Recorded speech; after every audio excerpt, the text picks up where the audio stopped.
You're welcome back to class.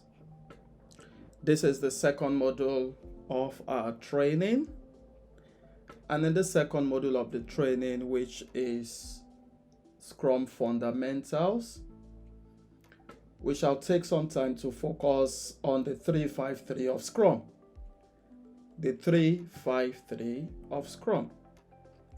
What do we make reference to as the 353 of Scrum? The first three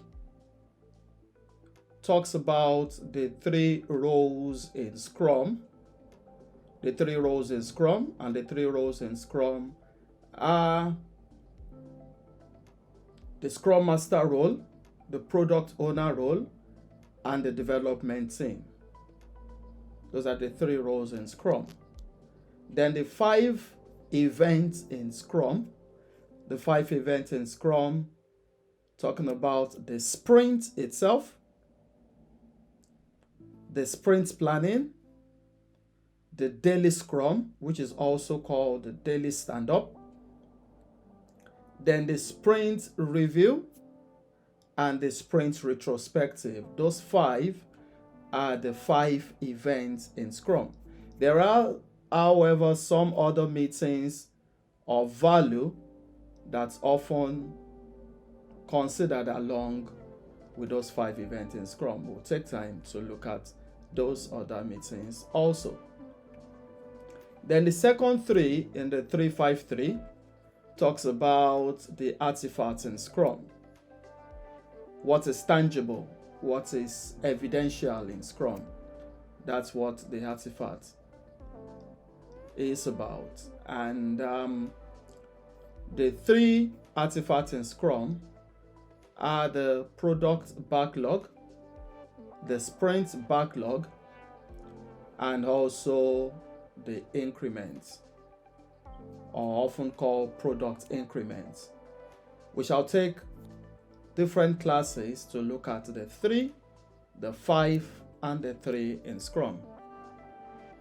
And also in the second module, we should take some time to look at scaling Scrum. So let's jump right into it. I'll take some time to share with us in this class some form of practicals, how we look at the board, and introduce us to some of the tools we often use in Scrum. Essential tools, some of the ones we'll be making reference to or we would use in this class is the Jira. We'll also make use of Confluence lightly. We'll then also make use of Mura. Then we'll also make use of Planning Poker. Some of these tools are those tools we use daily in the Agile project management, of course, Scrum as a framework. All right, let's jump right into it now. Okay, so the fundamentals of Scrum, without taking much of the time. And the first we have to consider are the 3 roles in Scrum. I made mention of them earlier, the 3 roles: the product owner role, the Scrum Master role, and the developers.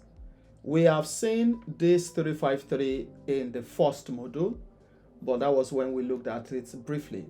So this time around, we would go further, we'll go deeper to look at what these 3 roles are. Right.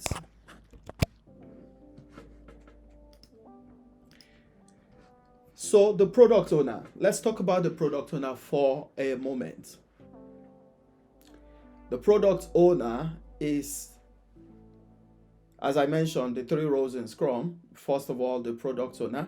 However, let me quickly clarify that out of those 3 roles, it is not in order of hierarchy. In Scrum, all the team members are all one and same. The 3 roles make up a team. So it is not that the Scrum Master is superior to the product owner, or the product owner is superior to the development team members. They are all a part of a team.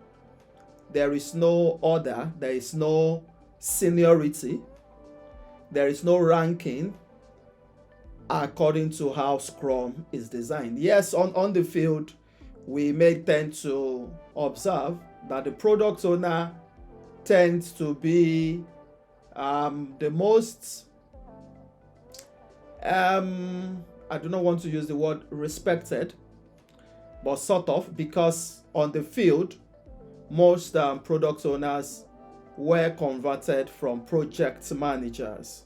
And project managers, according to the role, has some power assigned to them. However, in Scrum, each of these three roles clearly understand what they are doing and what contribution of value they've brought to the team. So we are now looking at the product owner. First on this is the product owner as regards, I'm trying to change my pen, the product vision and clarity. The product vision and clarity. The product owner is that member of the team that represents the stakeholder on the team. Let me take that again. Now, how Scrum works, we saw that in the first module, how Scrum breaks large components, complex products or projects into smaller bits, into smaller chunks, and also builds teams around each of those each of those chunks. So a team would focus on a functionality or a feature or an epic. As we go further, you would understand what I make reference to as an epic of a product. So each team would be focusing on a particular goal per time of a product. So the role of the product owner is to have a clear understanding of the product vision is. Now, this is what happens on the field. Most times, the developers do not understand clearly what the stakeholders want. In actual sense, let me sound a bit biased. The developers may not really care what the end users want. Permit me to use that word. However, they are sound in their deliverables. They know clearly what to deliver. So, business or the stakeholders need to bridge the gap of communicating adequately to the developers what they need to do per time. So the product owner represents the stakeholder or the end users or the business on the team. So the product owner understands clearly what the product vision is and must be able to clearly communicate what that product vision is. The product owner works with the stakeholders. When I talk about stakeholders, when we get to the product owner's training, which is not part of this particular compilation, we would see the various classification of stakeholder. A stakeholder could be a business as an organization. A stakeholder could be the end user. A stakeholder could be government in different forms. So the product owner represents that stakeholder that owns the vision originally. Now the product owner is working with the team so he can guide the team on what is being developed per time. So the product owner has the clear understanding of what business wants or what stakeholder wants, and is also able to communicate that to the team. Let me make something clear to us. As designed by Scrum, the product owner is a product owner from the stakeholders angle, not from technical detail, technical know-how's angle. The product owner is the one saddled with that responsibility to communicate the vision or the idea of the goal to the team. That is one. I've explained earlier that the product owner represents both the business, but at the same time, it represents the team. So when the product owner is working with the team, is representing the stakeholder on the team. When he is discussing with business, is also representing the team with the stakeholder. So we often say that the product owner is fully committed to the stakeholders and is also fully committed to the team. I hope that is clear with us. Then thirdly, the product owner is responsible for making decisions and prioritizations. As we go further, we will see how some of this come to play. Now, what happens on the job is that the product owner could be working with different stakeholders. And different stakeholders want their own feature to be developed soonest.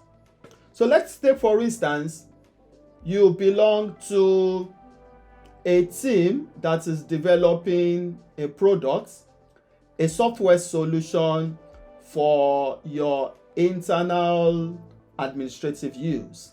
And on that internal administrative use, you have the legal team.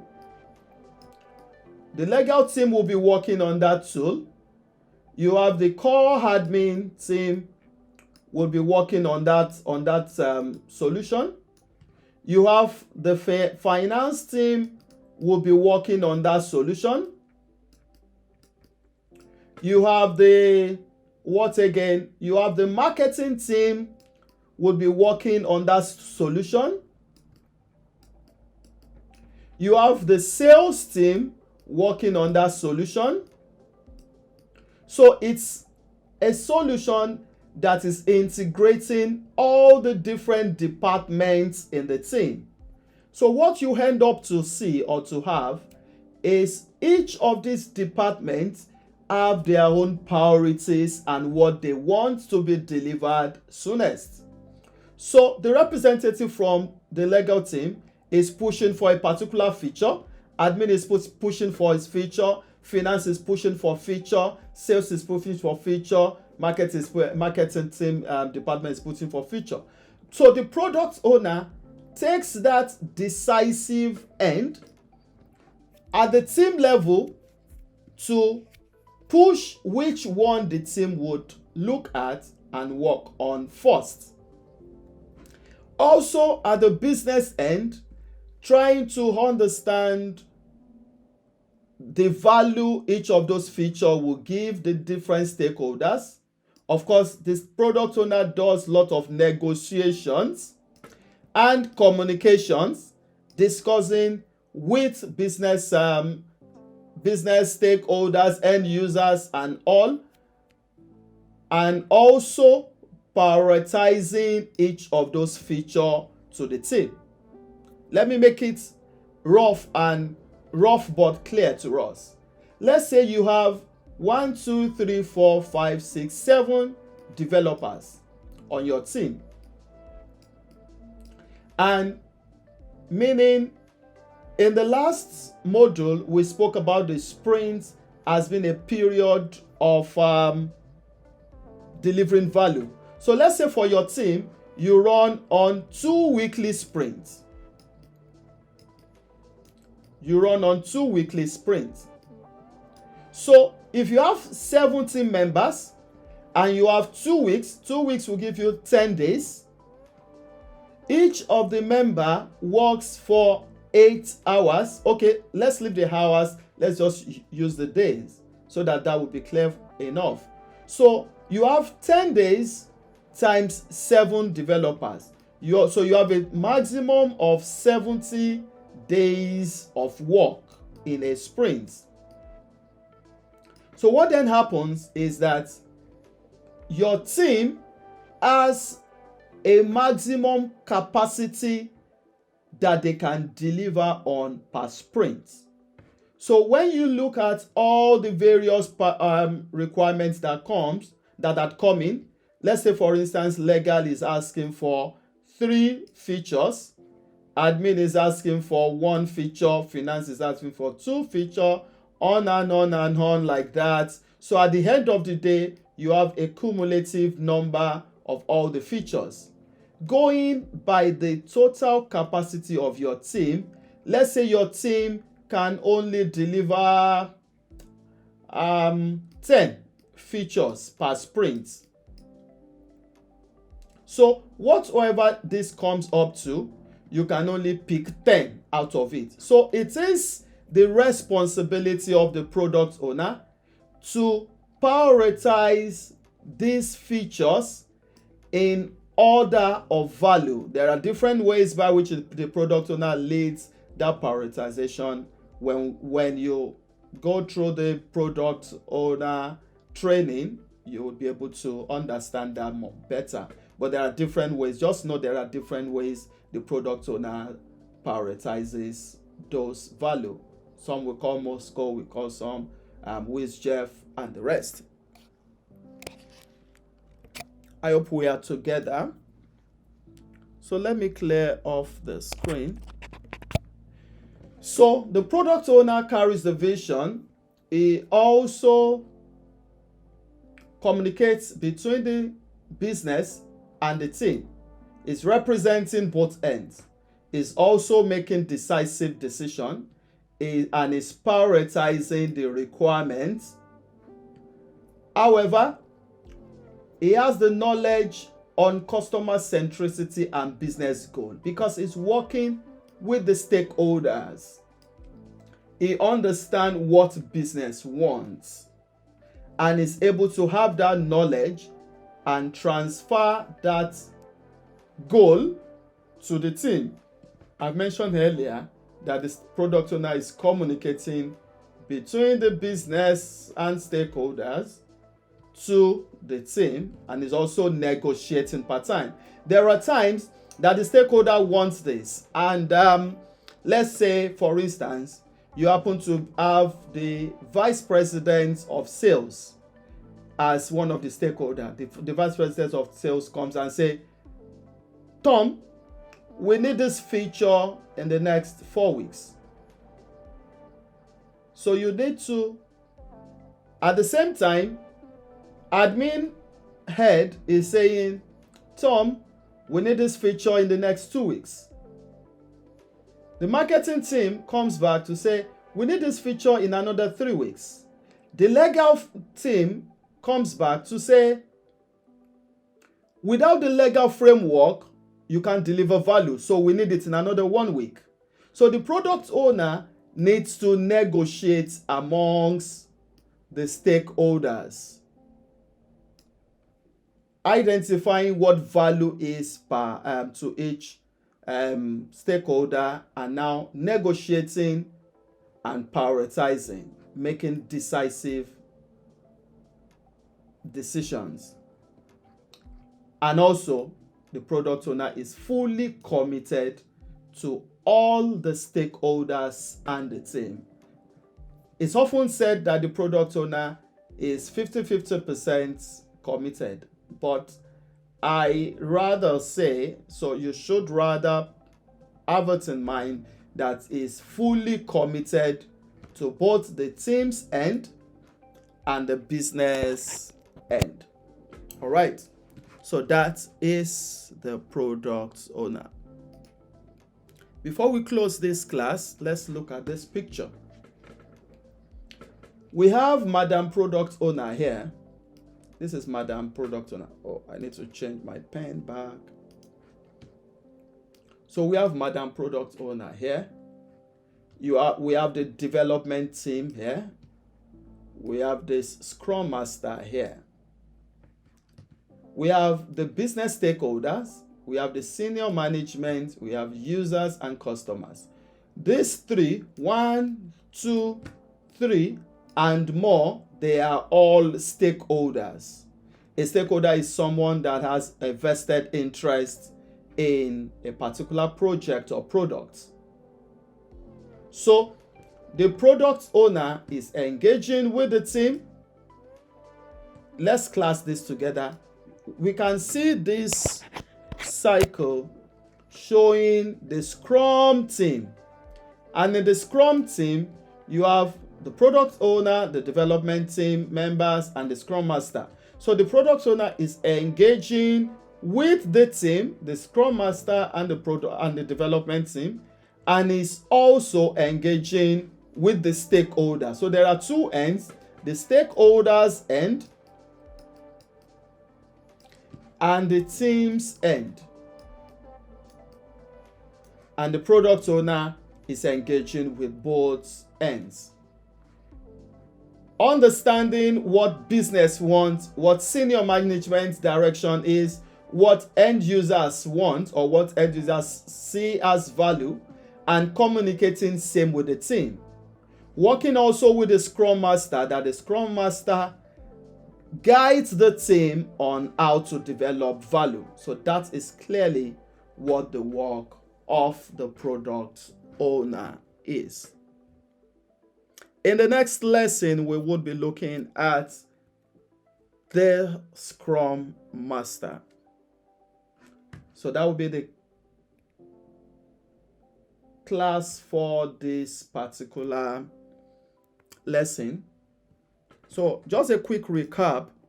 We said that the product owner communicates the vision, has the vision and has clarity on the vision, and communicates same with the team, is working with the business and stakeholders, is also working with the team, is a member of the team but also a member of the stakeholder. So it's communicating vision, idea, direction, what needs to be done to the team, and also relating that back to business. It's making decisive decisions, is also prioritizing based on which one should come first.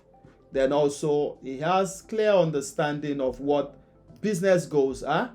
He ensures customer centricity, negotiating and communicating effectively, and is fully committed to the stakeholders and to the team. Thank you. So we see in the next class. If you have any question, please note them down and send them across to me. See you in the next class.